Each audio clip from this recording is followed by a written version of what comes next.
Hi friends, welcome to செல்வியும் சமையலும். நம்ம இன்றைக்கி பார்க்க போகிறது ரொம்ப ஈஸியாக நல்ல டேஸ்ட்டாக வெஜிடபிள்ஸ் சீஸ் யூஸ் பண்ணி சாண்ட்விச் செய்ய போகிறோம். இது ரொம்பவே சூப்பராக இருக்கும். அதுக்கு முன்னாடி நம்ம சேனலை ஃபஸ்ட் டைம் பார்க்குறவங்க சப்ஸ்கிரைப் பண்ணிக்கோங்க. அப்படியே பக்கத்தில் இருக்க பெல் ஐக்கானை ப்ரெஸ் பண்ணிக்கோங்க. இப்போ எப்படி செய்யலான்னு பார்க்கலாம். இது செய்கிறதுக்கு மீடியம் சைஸில் 2 உருளைக்கிழங்கு எடுத்து வேக வச்சு தோல் நீக்கி வச்சுருக்கேன். அதை இப்போ மசிச்சிக்கலாம்.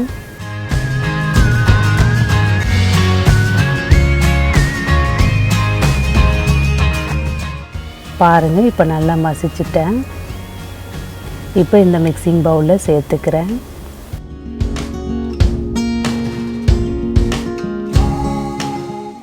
கூடவே 2 வெங்காயம் கட் பண்ணி வச்சுருக்கேன், அதையும் சேர்த்துக்கிறேன்.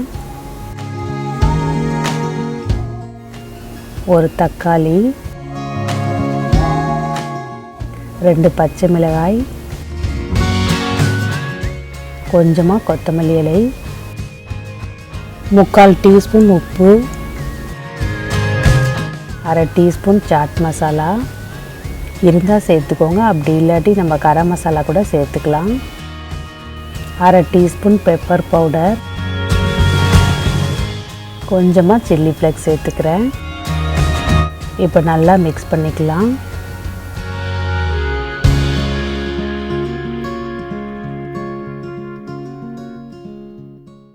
பாருங்கள், நல்லா மிக்ஸ் ஆகி ரெடியாக இருக்குது. இப்போ இது செய்யறதுக்கு 8 பிரெட் எடுத்துருக்கேன். இப்போ நம்ம ரெடி பண்ணி வச்சுருந்த வெஜிடபிள்ஸ் மசாலாவை 2 பிரெட்லேயும் நல்லா தடவிக்கலாம். எங்கேயும் நல்லா ஈவனாக இந்த மாதிரி தடவிக்கோங்க.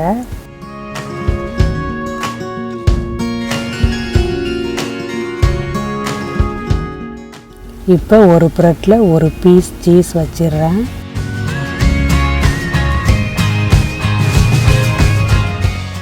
மேலே இன்னொரு பிரெட்டை வச்சிடலாம். இப்படி லைட்டாக ப்ரெஸ் பண்ணிக்கோங்க. இப்படி எல்லா ப்ரெட்டையும் ரெடி பண்ணி வச்சுட்டேன். இப்போ ப்ரெட்டை சுட்டலாம். இப்போ ஸ்டவ் ஆன் பண்ணி தோசைக்கல் வச்சுருக்கேன். இப்போ 1 டேபிள் ஸ்பூன் பட்டர் போட்டுக்கிறேன். இதில் நம்ம ரெடி பண்ணி வச்சுருந்த ப்ரெட்டை வச்சிடலாம். இப்போ மூடி வச்சு வேக வைக்கலாம். ஸ்டவ்வை லோ ஃப்ளேம்லேயே வச்சுக்கோங்க. இது 2 நிமிஷத்துலேயே வெந்துடும். இப்போ ஓப்பன் பண்ணி இந்த சைடு திருப்பி வச்சு வேக வைக்கலாம்.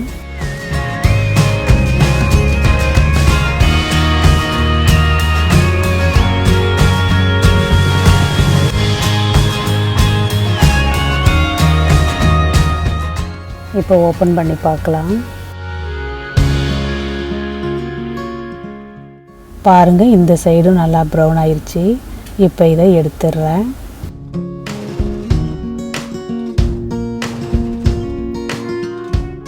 அதே மாதிரி இன்னொரு செட்டையும் சுட்டுக்கிறேன்.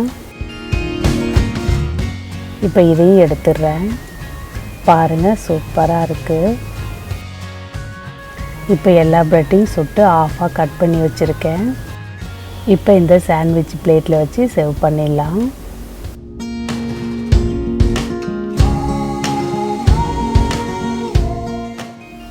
பாருங்கள், சூப்பராக நம்மளுடைய சீஸ் சாண்ட்விச் ரெடி ஆயிடுச்சு. நம்ம மசாலாலாம் போட்டு செஞ்சதுனால அப்படியே சாப்பிட்லாம், நல்லாயிருக்கும். வேணும்னா கூட கெச்சப் வச்சு சாப்பிட்லாம்.